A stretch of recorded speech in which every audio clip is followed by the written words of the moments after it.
Between acceptance and surrender, here's a key that I think will help people in terms of the how.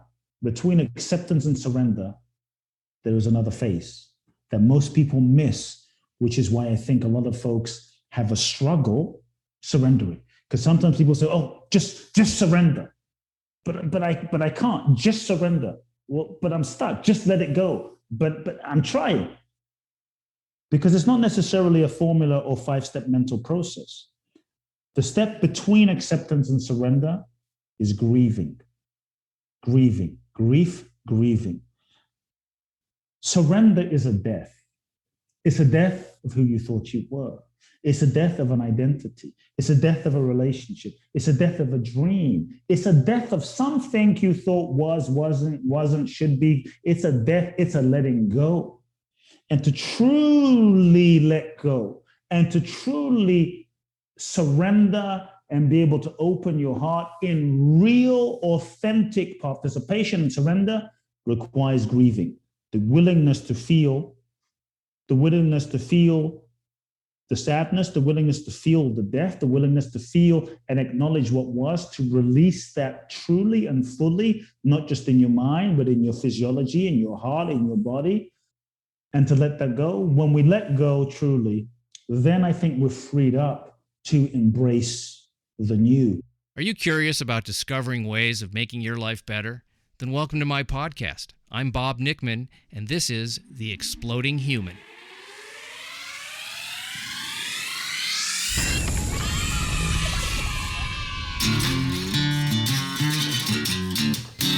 Listen in while I talk with all kinds of people in the fields of personal growth, health and healing, alternative therapies, psychology, spirituality, environment, and the future.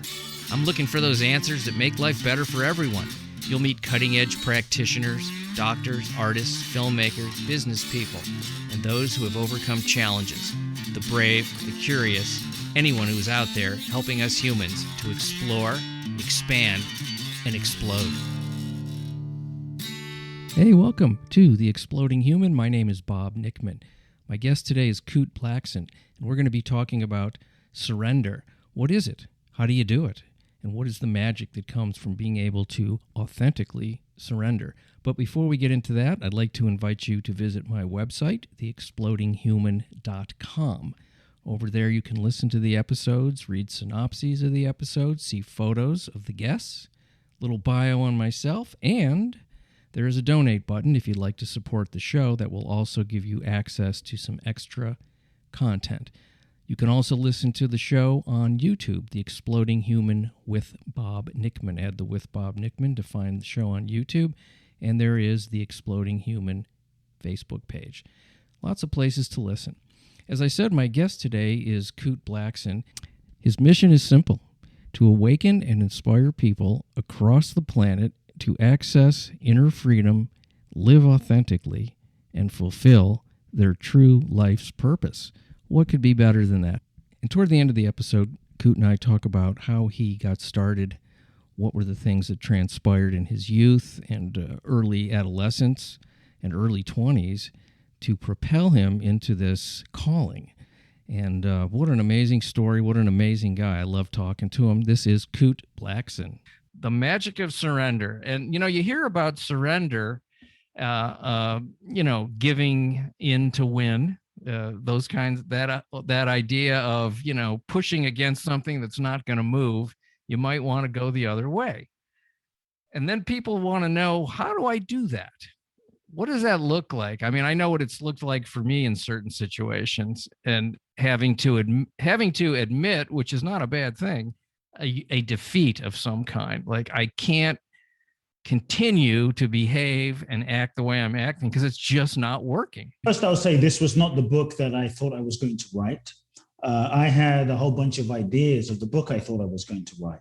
I wrote on my wall one day, I had a whiteboard on my wall, hundreds of ideas, thoughts, concepts of books I thought would really sell, books I thought would be bestsellers, books I thought would be catchy, books I thought people would love. And I had all this brainstorming going. And there was one day I looked at this wall, and literally it's like the soul of this book just dropped it came into focus.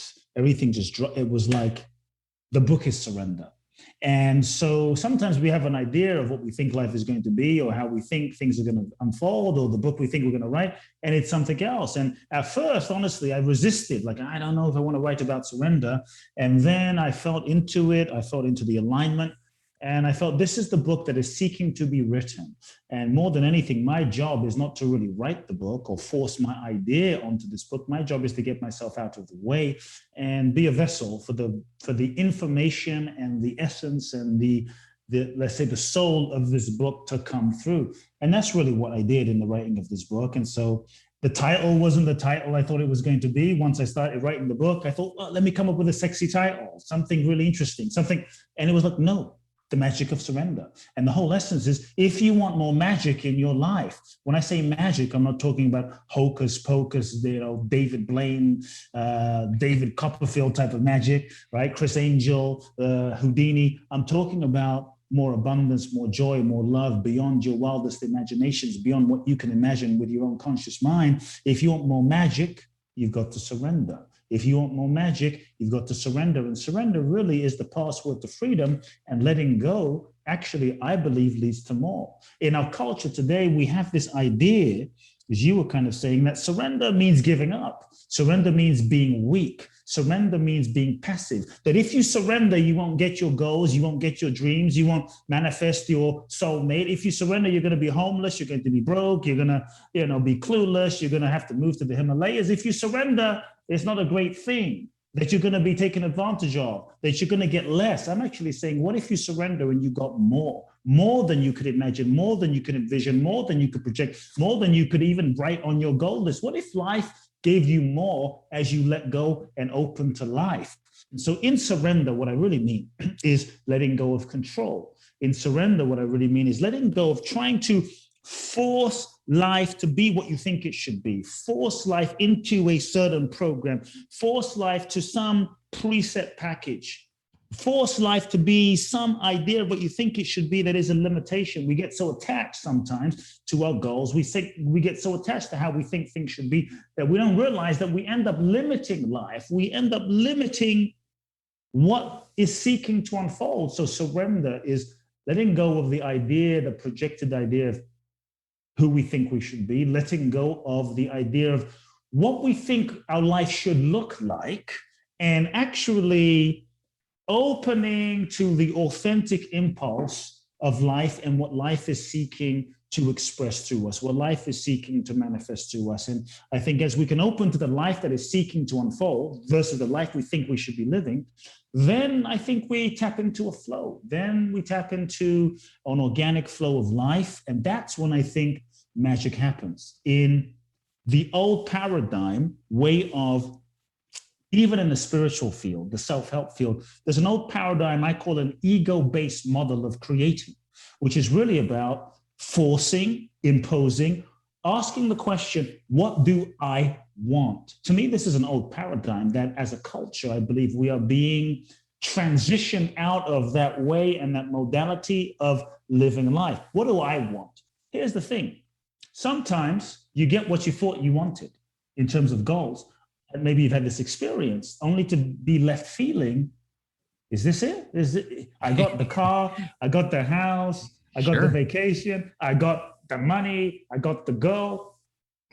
Why don't I feel fulfilled? Because sometimes what we thought we wanted is only what we thought we wanted based on who we thought we were. But if we're not necessarily in touch with our true essence, our true identity, our true wholeness, then often our goals will be a projection of some unmet wound, unmet need, unmet thing from childhood. Dad wasn't around, mom was around, we were bullied, we felt unworthy, unlovable, not enough. And so we have this idea of, if I can just get that goal, if I can just attain that body, if I can just get that house or that career or that thing, then I'm going to finally be okay, enough, lovable, validated, whole, complete. And it never fulfills. Nothing outside of us can truly fulfill us. And so to me, the book is a shift into a new way of living, a new way of creating, a whole new way of manifesting versus the old way, what do I want?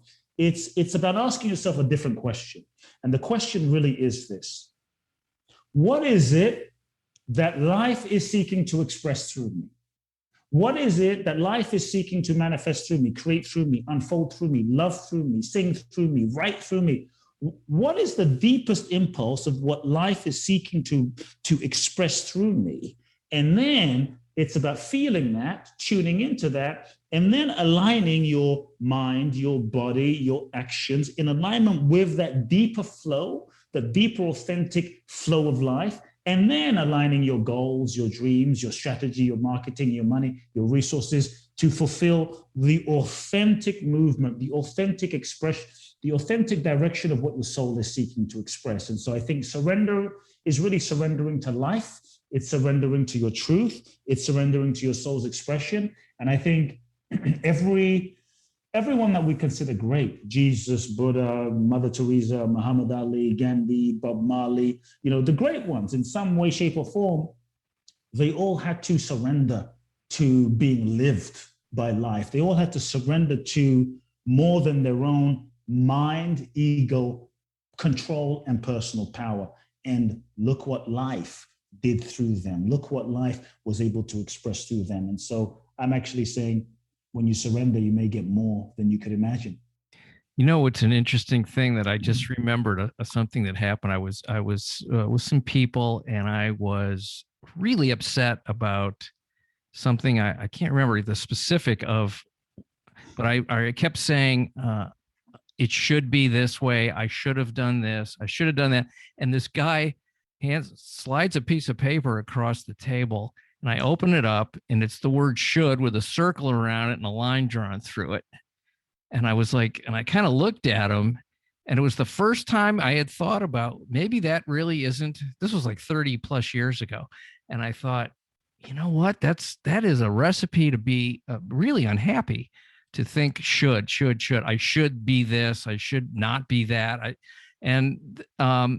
Where did that come from? And I thought really it came from from a belief system that wasn't working, that like you were saying, if I get X, Y, and Z, then I'm going to be happy. It's the happiness is in the future, and it's about outside things.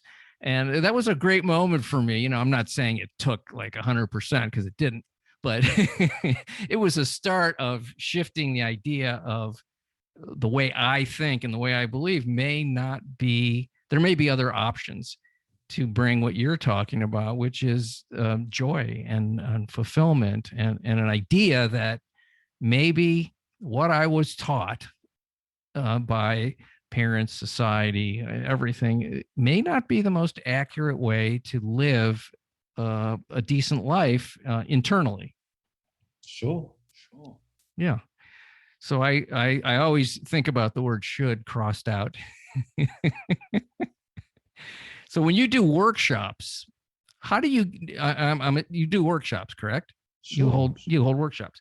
So somebody says, "Kute, how do I surrender? What is that? What are some of the tools that I can use?" I mean, I'm thinking meditation is one of them. Look, here's the thing. To me, surrender is not necessarily a 5-step formula. Surrender is not like do 1, 2, 3, 4, boom, surrender, there you are, right? I think the mind, we want a 5-step. And so flip a switch. we want the switch, and I wish there was a switch. We could sell the switch and everyone would be gazillionaires, right? And so I think surrender is a process of life. Surrender is the process of life itself. And whether I will give some practical steps in a second, but whether we are conscious of it or not, we are all, whether we're spiritual or not, we are all in the process of surrender and being surrendered. It's all about how we participate with it. Every breath we take, we have to surrender. If we hold on and we resist, we're going to die. So even hardwired into our physiology is surrender, is the process of surrender itself. We're being reminded that surrender is natural. Surrender is the way. In life, look, we age. All of us age. We get older through life, and the body changes from 20 to 30 to 40 to 50 to age 80. And so the hair turns white, the hair falls out, certain things don't work. It's just the process of surrender. So it's not about surrendering or not. It's surrendering is happening. It's really how do we participate with that process of surrender. We can resist, or we can move into more of a, let's say, an authentic participation with the process. So here's what I'll say. One of the first places that I think, and then I'm going to give certain phases of surrender so people can understand the how. One of the first phases that I think people can, the first things that people can do in the process of surrender to begin their journey is, or I'll say this, one of the places I think that keeps people in resistance and keeps people stuck are all the ways that we lie to ourselves. In so many ways, we are lying to ourselves. We don't tell the truth to ourselves, and that keeps us stuck in resistance. We stay in relationships that we know aren't right for us, and we make excuses and lie about it. So it's okay, it's not bad, maybe they'll change, maybe it's this. And we know it's not right. And we spend 5, 10, 15, 25 years in a marriage, in a relationship that we know is not truly aligned with our soul. We work jobs that we know, again, is not necessarily right for us, out of survival, out of fear, out of safety, out of familiarity. We waste 10 years, 5 years, 20 years of our life, knowing that this is not the reason that we were put on the planet. And so one of the first places I would invite people to sit with is asking themselves the question, what lies am I telling myself? The lies we're telling ourselves are preventing us from truly letting go of what's not aligned and truly surrendering. What lies am I telling myself? About what I feel, about what I want, about who I am, about my relationship, about my health, about my finances, about my life. Really look at that as a beginning. Number 2, what am I pretending to not know? Because many times we keep ourselves stuck because we play this game of confusion. I don't know, Bob. I'm not sure. I don't know what my purpose is. I don't know what's right for me. I don't know what I should do. And deep down, many times we do know what we want. We do know there's a part of us at the deepest level that knows everything, truly at the deepest level that knows everything, because at the deepest level, I feel we are connected to everything. And so the third question I'd invite people to sit with is, actually, let me back up. People might be asking, well, how do I know if I'm lying to myself? I'm not sure if I'm lying to myself or not. If I'm lying to myself, how do I know that I'm lying to myself? I think one of the ways that we can discern and decipher that we're lying to ourselves, because we will experience some type of pain in our life. There will be pain. Pain is really the manifestation of where you are out of alignment. Pain is a manifestation of where you are not in sync with your soul, where you're betraying some part of yourself. And if you're betraying some part of yourself, it should be painful. It's meant to be painful. This is feedback for you. Many times what we do when we feel pain is we deny it. We resist it. We drink it away. We sex it away. We drug it away. We social media away. We distract ourselves from just being with the pain. But the pain is your friend. The pain is a signal. The pain is not good. It's not bad. It's just feedback. Use the pain to show you where you may not be living in alignment. And so if you're lying to yourself, but you're not conscious of how or what, or you think you're not, pain will often show up and manifest. If you're not conscious, it will often manifest as some physical ailment, neck ache, back ache, some ache in the body that is your unconscious speaking to you. It might manifest in the form of some dis-ease, some physical dis-ease that manifests in your body, again, as a part of you speaking to you. It might manifest as blockages in your life and things not flowing naturally. It might manifest in some emotional pain, depression, sadness, heaviness, lack of motivation. It might manifest that you might attract people into your life that are depressed. You might attract people into your life that reflect to you a deeper emotion that you're not acknowledging, that's showing you where you're lying to yourself. And so you attract people as a mirror manifestation of some aspect of yourself that you're not truly acknowledging. And so pain is a signal, pain is a blessing, pain is feedback. But we tend to live in denial. So as we look at surrender, one of the first phases that we live in is, we'll call it denial. We're living unconsciously. We're either not conscious. We're living a life that is kind of pre-programmed, preset, passed down to us from generations. We're just doing what we were told to do. We're doing what we were born in. We're not even sure. We're just living life. there usually comes a moment as next stage where maybe you listen to a podcast, you read a book, you start awakening a little bit, and maybe you begin to question your reality. This is the next phase in the process of surrender. And so you start asking yourself, maybe there's more to life than what I'm doing. Maybe there's a different way. Maybe it's not about the should thing. Maybe I want more. Maybe I'm here for more. Maybe I have a purpose. We start questioning. But then the next phase kicks in where we move into resistance. There's where we are, and there's what we feel, and there's a gap there. And so the ego begins to resist the questioning and the changes because there's a self-preservation mechanism, because we've become so identified and familiar with who we perceive ourselves to be that to question who we are, what we're doing, where we're going, what life's about can be scary for our sense of self, our identity. And so as a self-preservation mechanism, we start resisting. Some people stay stuck in resistance for 10, 20, 30 years, a lifetime. But being in resistance is not surrender, obviously. Being in resistance is a blocking the flow. Being in resistance is tough. The next phase that I see people move into in the process of surrender is what I call negotiation. We start to negotiate with life. Well, I know I need to shift. I know I need to let go, but I know I need to end this relationship, but maybe they'll change. I know something's not quite right, but they've got potential. I know I need to leave my job, but maybe in 15 years, or maybe when I have X amount of money, or maybe when my boss leaves. So we start this process of negotiating with ourselves, negotiating with our destiny. And many times we end up negotiating our life away, not really giving our gifts, not really following our truth, and life passes us by. There comes a moment when we realize, and this is a pivotal moment, when we have to face reality. This is a key. And we start realizing that no matter how we negotiate, no matter what we do, life won't change unless we do. Things won't change unless we truly come into the next phase, which is acceptance.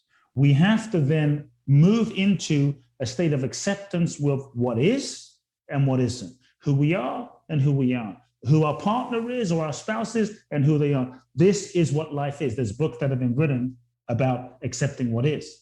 However, there is a difference between acceptance and surrender. Acceptance is not necessarily surrender, and a lot of people stay stuck in acceptance and not surrender, and I'm going to share why and what to do. In terms of acceptance is bringing yourself into relationship with what is. This is the first step. But you can be in acceptance, but subtly within yourself still be resistant. You can be in acceptance, but still be pissed off, upset, not participating fully. For instance, it's raining outside. You wanted to go outside and have a beautiful day at the beach. Now you're upset, mad, and pissed off that it's raining outside. I'm looking at your background. It looks like you're, in Cancun or somewhere. And so it's raining outside. You're mad that it's raining outside. You're upset that it's raining outside. You've accepted that it's raining outside. So you take an umbrella, but you're mad and you're upset and you're feeling like a victim. So you can still be in acceptance, but internally resisting. The experience that I'm having, here's a recipe for suffering. The experience that I'm having is not the experience I should be having. I should be having some other experience than the experience that I'm having right now. Instant suffering. In any moment of suffering, check your thoughts, check your beliefs, check your shoulds. That belief is operating at the foundation in that moment. Surrender, on the other hand, is the open-hearted participation with the process of life as it's unfolding. The open-hearted acceptance, you can be like, well, I'm not participating. I'm here, but I'm not participating. Surrender is the open-hearted participation with whatever's arising, with what's happening. And how do you move into that? Number one, first belief. The first belief is a helpful belief, understanding that the universe is always working out for my highest good, even though we're not always able to see it in this particular moment. I believe that the universe is always working for my highest good. Sometimes the ego, from the level of the ego and the mind, we're not able to see why things are happening in a moment. because we're looking from a limited lens, a limited perspective, which is conditioned in our mind. And so I might ask people to look at certain things you really wanted, for instance, that didn't work out, that in the moment didn't work out. You were mad, you were pissed off, you were angry. Or let me give a specific example. Maybe there was a relationship from your past that you were in love. You already planned out your life, having kids. You really wanted it to happen. You couldn't imagine not being with the person, and then it broke up for some reason. And you were upset, you were sad. But now looking back, perhaps you're able to go, wow, I'm so glad that relationship didn't work out. So sometimes when things don't work out according to plan, we're not able to see in the moment why they don't work out, because from the level of our perspective and our identity, we're not able to see the multidimensional possibilities and reasons. So I think understanding the universe is always working for our highest good. The universe is always moving in a trajectory of evolution and growth and expansion. So when you really understand that, then it frees you up to begin trusting that even though you may not understand it right now, if the universe is working for my highest good and always in the direction of evolution and expansion, there must be a reason, and the reason will be better than I can see in this moment. The second thing that I think helps with surrender is a bigger understanding that we are souls. We are souls that incarnate into this human experience to grow, to learn, and to evolve. And when you understand that life is a classroom for your soul's evolution, every situation, every experience, every relationship, even if it's challenging, every illness, everything we go through is part of our soul's curriculum to grow, to learn, to evolve, to learn more about who we are, to learn how to love even more, and to become more of our true, authentic nature and true divine expression and identity. I think when we understand the purpose of life, then we stop seeing life from just a one-dimensional level of story. This happened, that happened, this is not happening, that's not happening, success, failure. We learn to look at life more from the lens of the soul, solistically. And as we understand that it's about our soul's growth and evolution, when we really get that, even if we're in a difficult, challenging moment, if it's about our soul's growth and evolution, we start shifting our focus, not from it happened or it didn't happen. We start shifting our focus to allow us to surrender to the relationship, surrender to the situation, or I should say surrender to the learning, the soul's learning, the evolutionary possibility of what our soul is seeking to learn, for why we attracted this experience in the first place, this situation in the first place. And then we're able to surrender to the learning, which then I think when we learn what we need to learn in a situation, in an experience, in a relationship, that's part of what unlocks the key, unlocks the lock to the next level of experience in our life. Last thing is between acceptance and surrender. Here's a key that I think will help people in terms of the how. Between acceptance and surrender, there is another phase that most people miss, which is why I think a lot of folks have a struggle surrendering. Because sometimes people say, oh, just surrender.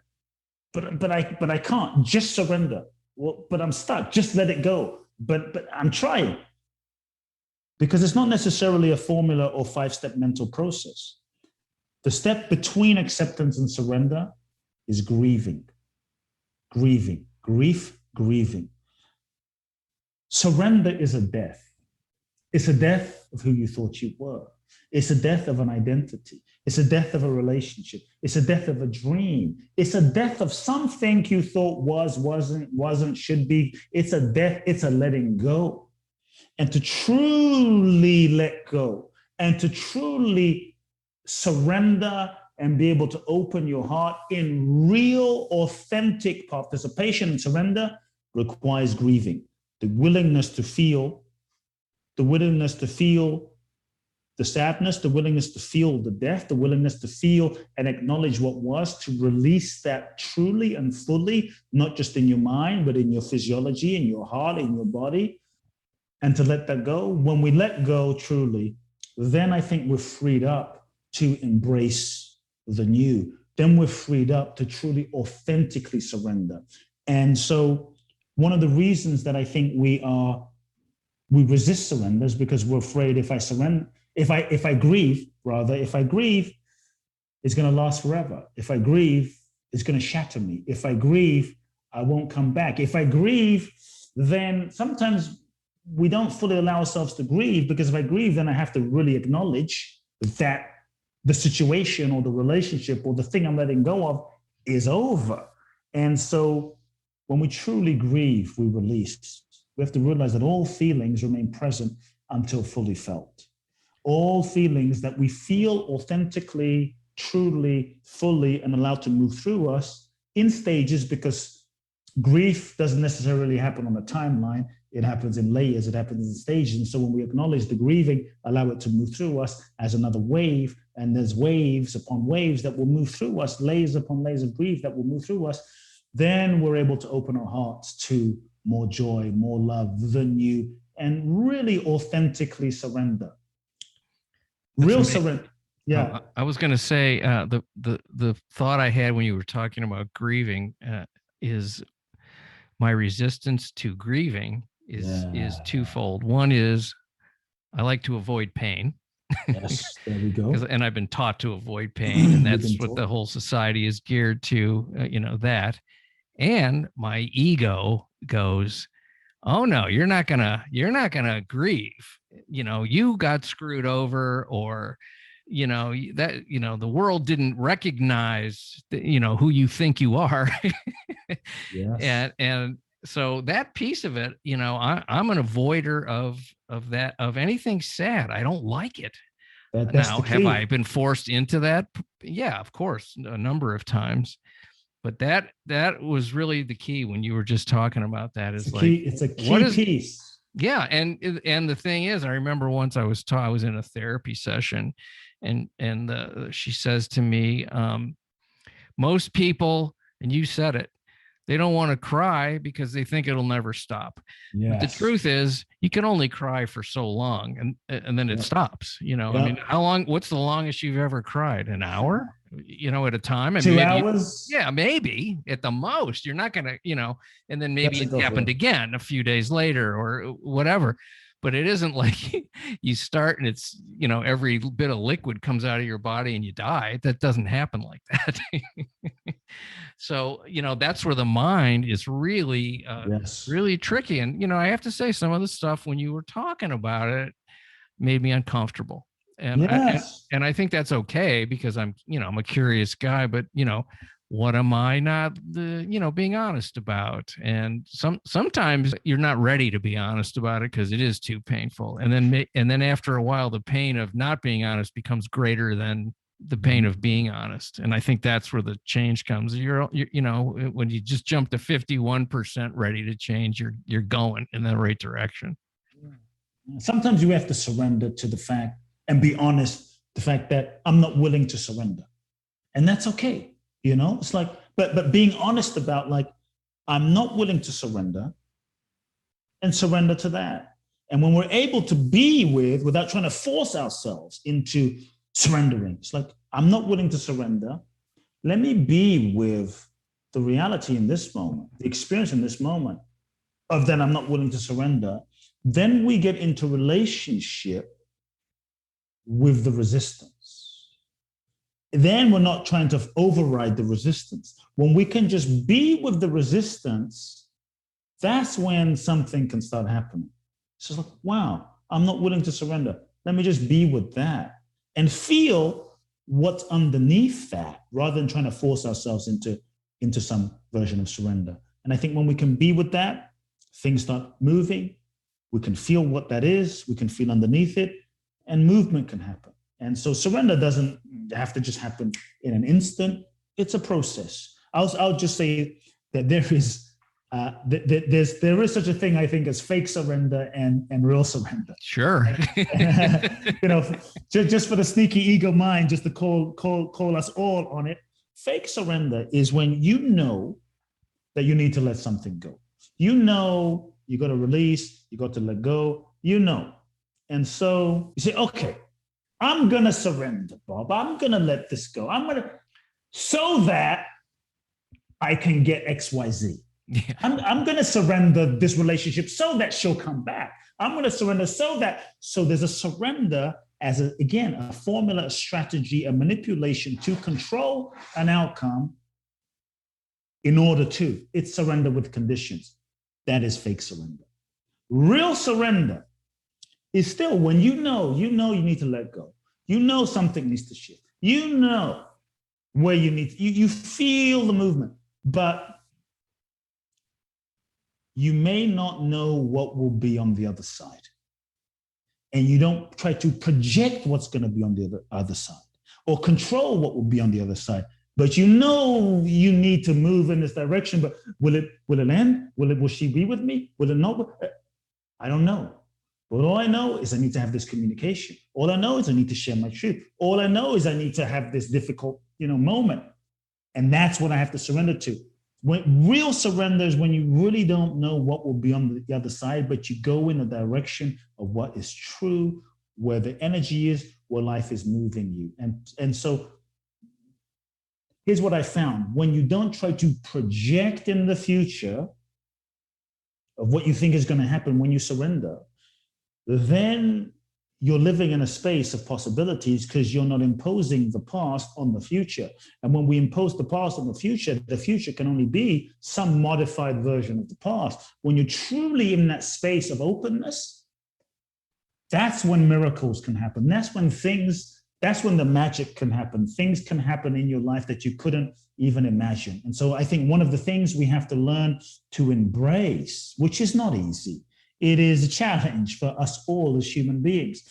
But one of the things in surrender is the willingness to embrace the unknown, the willingness to embrace not knowing. The degree of freedom we experience in life is often in direct proportion with our ability to embrace the unknown and to allow, and this is part of what surrender is, to allow life to lead us rather than trying to figure everything out. What is it to really allow yourself to be led by life rather than you trying to lead life? And in the process of surrender, it's the willingness to, yes, live in the unknown, but the willingness to stop trying to figure out what every single thing means. What does it mean? What does it mean? What does it mean? The mind is always trying to figure. It's another mechanism of control. What does it mean? What does it mean? What does it mean? What does it mean? It's like true surrender is like, you know what? I don't know what the hell this means. Or I do know that this is where my heart is guiding me. This is where the impulse, the authentic impulse that's beyond my mind, it's still scary, but something says, go in this direction. Yeah. And the willingness to say, you know what? I'm not going to try and make a meaning up about it, because the meanings that we make up, or we tend to make up about something as human beings, is often limited by the level of our consciousness. And we are looking at an experience or situation, making a meaning about the situation, looking through the lens of our limited mind and our ego, which is conditioned. So often the meanings that we impose on a situation, and as human beings, we're meaning-making machines, but often the meanings that we impose on a situation is only as clear as the level of our conditioned mind, which is programmed. So often the meaning we make is going to be limited because we're looking through a limited lens. But when we stand in the space of, I don't know what this means, then we're open, then we're available. And so part of surrender, what does that mean? We get curious. That doesn't mean you sit on the couch and be lazy and do nothing. It means you go in the direction of your deepest truth, of your deepest calling, of where the aliveness is. You move in that direction. You go in the direction. I don't know where I'm going, but something is guiding me. You go in that direction without attachment to the outcome, and allow life to show you, allow life to reveal to you. So moving without attachment, then you're open to being guided. Then you're not limiting life like it's got to be. Sometimes we move into a situation or a relationship with the sense of it has to be this. Oh my God, it's got to be this. And then we don't realize that we end up limiting how life can unfold. And so part of surrender is taking off all the limits on life. Sometimes the goal that we think is the goal is not really the goal. It's just a necessary step and piece of the journey that we have to go on so that we can grow and evolve and become more of who we really are in order to fulfill the vision. but we get so attached to it's got to be this. And sometimes what we think is not necessarily the way it is. So it's almost never the thing. Yeah. Like I didn't know I was going to wind up where I am today when I was, a teenager. Exactly. I thought, well, I've been programmed to go this one way. I don't want to do that. So I'm going to go another route. And then it led from one thing to another thing to the next thing. And none of it was planned. I did it because all the different things that I've done have been a calling of some kind where I always ask myself this, if I don't do this thing that is inside me and I'm at the end of my life, am I going to regret that I didn't even try? And so I always sometimes, I go to death, not in a morbid way, but in a way of like, okay, if I'm at the end and I've just done this crappy job, let's say, that I didn't like and I did it for money, am I going to regret that? Absolutely. I will regret that. So don't do it. I may go a different way and go, this is really hard and I'm not making a whole lot of money and I have to live a different way, but I'm doing the thing that I'm enjoying. So what's the worth there? It's worth a lot because I feel good doing what I'm doing, but I don't have the material piece. Maybe later that'll come and then that'll fall apart. You just don't know. Yeah. And even when we think we know, here's what's funny. Even when we think we know, we don't really know, because how many things did we think we were sure about that turned out to not be what we thought it was? Yeah. And so we can only know based on the level of our conditioning and our perspective in a given moment of time. And so I'm just saying, don't limit life with the attachment to your knowing, because your knowing is limited.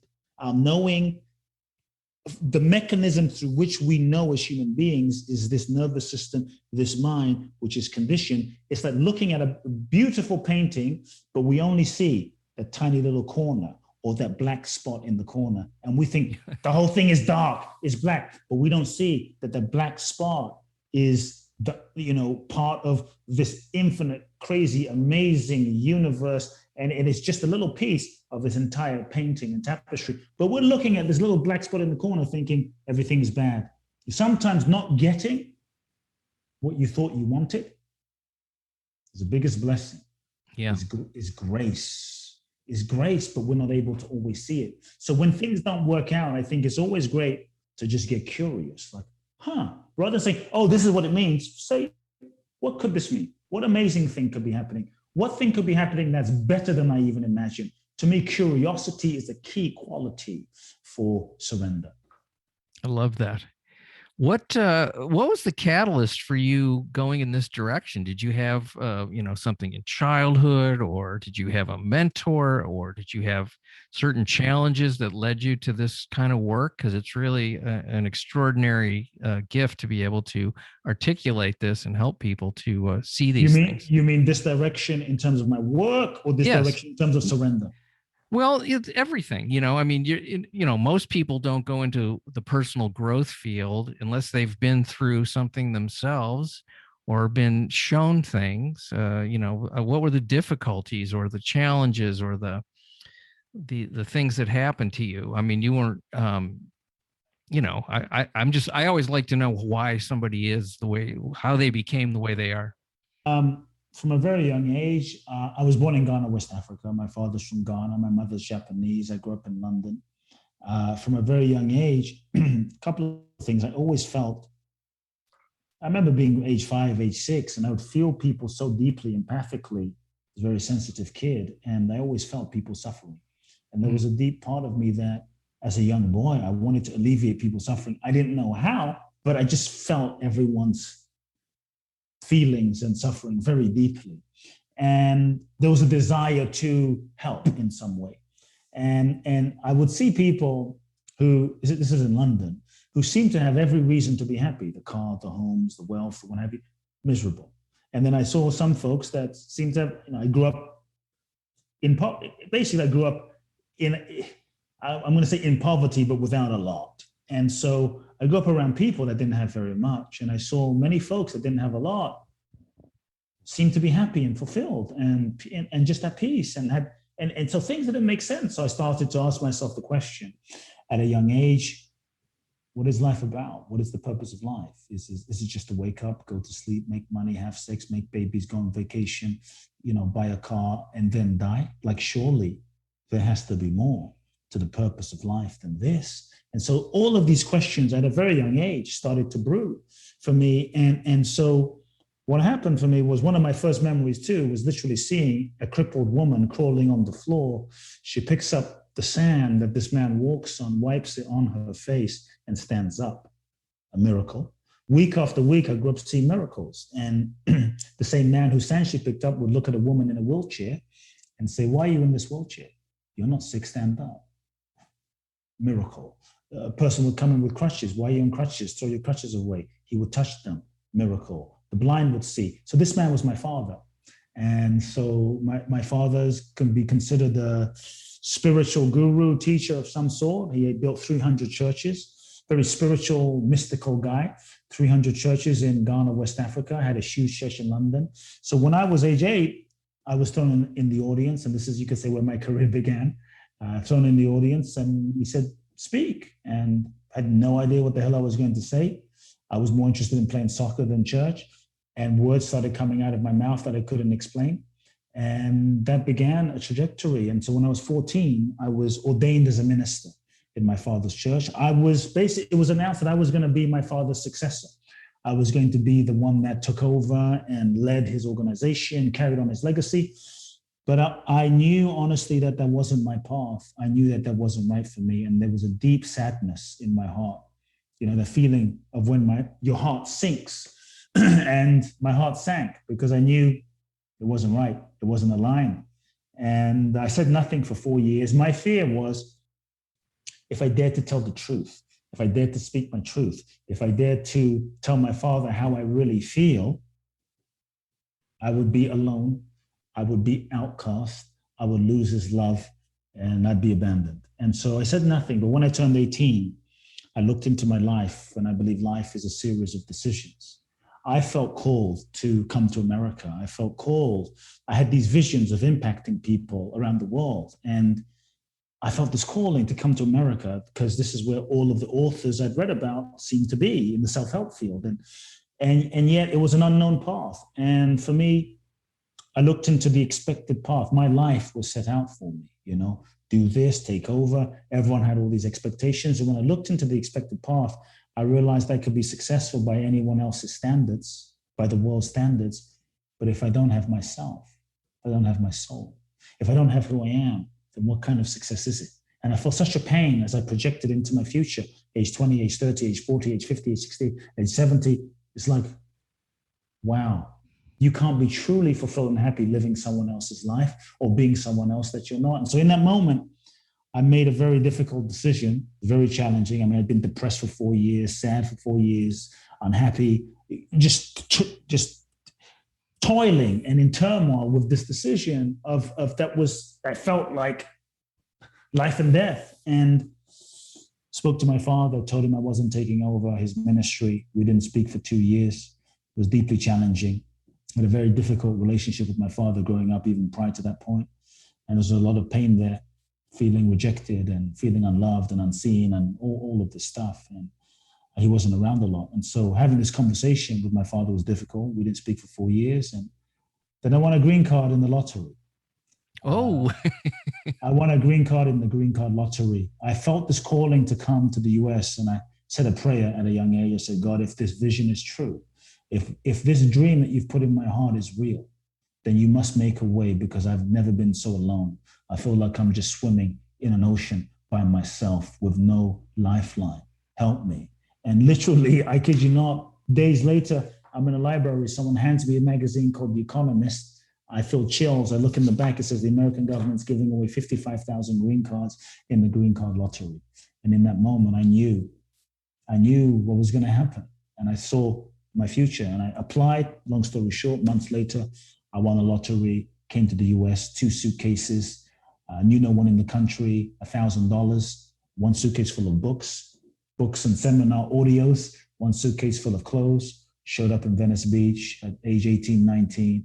And that began a very difficult journey, a really challenging, difficult journey of, sleeping on couches and just a lot of drama and intensity and ups and downs and failures and struggles and hardships, but I knew I was on the right path.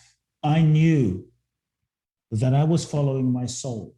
And there were days where I had nothing to eat. There were days where I was literally at 19 stealing bread from the supermarket just to survive.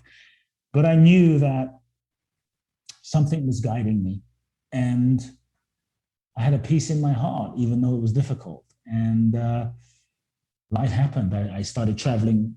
I started making some money here and there and traveling the world. And I went to India, studied with the enlightened masters, went to Thailand, studied with monks, went to Israel, studied with rabbis, traveled in search of answers. And it was really out of my own inner journey and my own pain and my own lessons and my own sort of hardships and struggles that I created a way of working with people one-on-one is how it began for me. And then it evolved because I wanted everyone to experience the sort of inner freedom and happiness I felt as I had no money, no reason to be happy, no nothing, but I felt such a deep level of peace. And I just wanted people to feel what I felt. And so I started working with people one-on-one, and it evolved from 1 to 2 to 5 to then large groups and thousands of people. And it was just an organic unfolding of my destiny over the years. And so that's the I did not know that about your story. I always, when I talk to people and they're doing great stuff, I just know it because of my experience with talking to so many people that they had a big struggle or some big challenge that they were willing to take a really hard look at. And that was just a truth that was so strong for you. What happened with your father? I found it really interesting that he was a spiritual man who helped a lot of people, yet and you hear this, in all throughout history, when the son, when your child is a quote disappointment, that is sort of a true test of how open-minded and spiritual you really are. And that must have been really hard for him because as a parent, I've been a son and a father, and it's to let my kids be who they are is not the easiest thing all the time. Did you reconcile with your dad? Yeah, there was many years later, a couple of years later, we hadn't spoken in 2 years. And I'll never forget, it was like two moments. One moment I was in my room, tiny room I had, with no furniture in it, sleeping on the floor.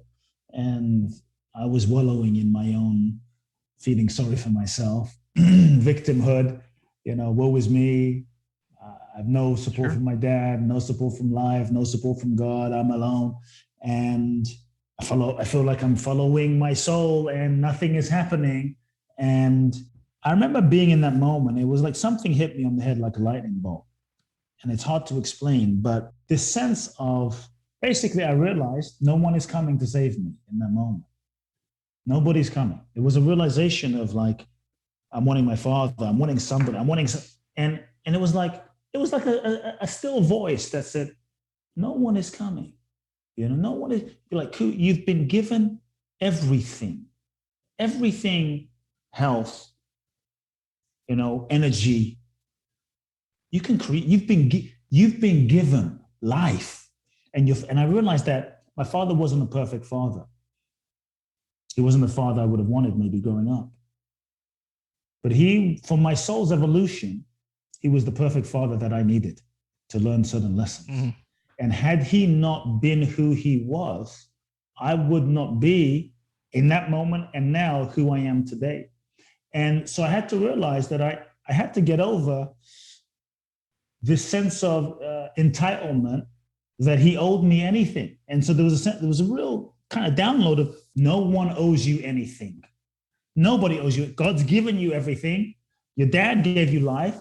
You're a grown man now at 18, 19. No one owes you anything. What you do with what you have is going to determine your destiny. And that's the moment where something shifted and I started to take responsibility for my life. And the next shift for my father happened when I went to this men's retreat at 19 and, we were running through the forest doing men's stuff. And whatever men do, right? We won't go Yeah, into any details. I remember that period Let's of time with keep the that secret. Iron John stuff. Yeah. Yeah. And I was around these amazing men, much older than me and father figures. And I cried so much during this retreat because I realized how much I loved my father, how much anger I had, how much hate I had, how much fun. And I forgave my father, truly, because I realized he wasn't going to change. That was a profound moment for me when I forgave my father. That wasn't condoning anything, but I realized if he's not going to change, me holding on to this resentment and anger to try to prove myself right isn't going to free me, isn't going to serve anything or anyone. And when I forgave him, here's the strangest thing that happened. Literally within days, he called me. Within days. I'm not going to say that will happen for everyone, but I believe that we forgive not for the other person. Forgiveness is really to free ourselves. And so when I gave myself that gift of forgiving him, he calls me 3 days later, 4 days later, and he said, son, we need to speak. And it was amazing because in that moment, I felt such peace, such love for him. Then he calls me, and that was the beginning of the healing of our friendship and our relationship and our fatherhood. And, he is what he is. I love him to this day. Our friendship has grown. Even since my mother passed away, I made a decision that I would call my father every single day. Doesn't matter what he does, what he doesn't do. It doesn't matter. All I know is, for me, I made a commitment to loving his soul and loving him.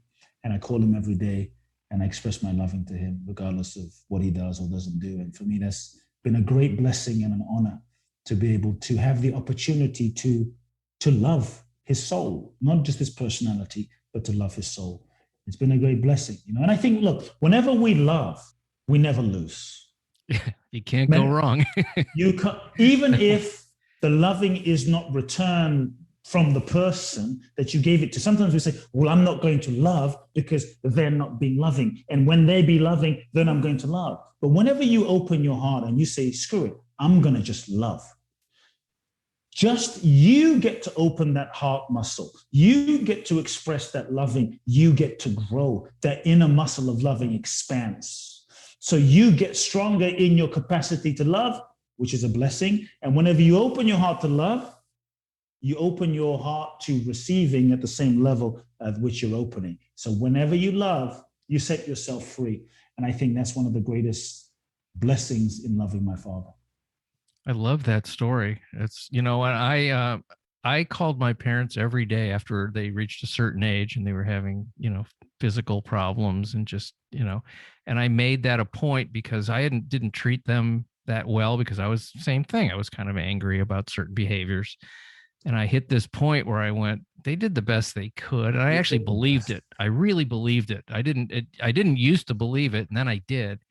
And I thought, well, what's the best way to make amends for my behavior over the years? And I said, I'm going to call them every day, even if it's for a minute. How are you? Yep. And it meant a lot to me. And I had zero regrets. They've both passed in their 90s. So I had a long, beautiful relationship that way. Were we people that if they weren't my parents, I would have hung out with them? Probably not. But I really liked them and I enjoyed them and I loved them. So, it's just, my mom said to me once, she goes, we don't have very much in common, do we? I go, no, not really, but we love each other and that's it. And that's what matters, it's the loving. It's the loving that, all that really matters at the end of the day is that we surrender to the loving, because the loving is what matters, and that's it. Nothing else matters. As you mentioned, death, we're all going to die. Me, you, we try to deny it. We try to but we're all going to. Jesus died, you're going to die. I'm going to die. Buddha died. If Buddha died, we're going to die. Okay, Bruce Lee died. Muhammad Ali died. Mandela died. We sure as hell are going to die. And the more we can just face that and accept that as a gift, as a blessing, as our friend, I think it puts into perspective what's really important and what's not. And so feel your death, remember your death. And at the end, on our deathbed, the only thing we're going to give a shit about and care about is the loving. Did I love fully? Did I love fully? that was my experience with both my parents, which, was a big teaching thing, is that everything else was gone except I love you. And I didn't care about any of the stuff they had done or I had done, we just all went away and came down to that. And I was like, okay, well, if that's with them, why can't that be with everyone? Now, am I able to do that all the time? Of course not. There's lots of people that bother me and during the day, it's I guess if you look at that as some kind of a lesson, if I can be okay with this asshole, then I'm going to be okay. How do people get a hold of you? Let's talk about, we want to get your message to as many people as possible. Appreciate that. Couple of ways, my book, Magic of Surrender, available on Amazon. My website, kuteblackson.com. You can find out about all of my work there. If people want to take a deeper dive twice a year, I usually do an event to Bali, depending on when people are listening to this.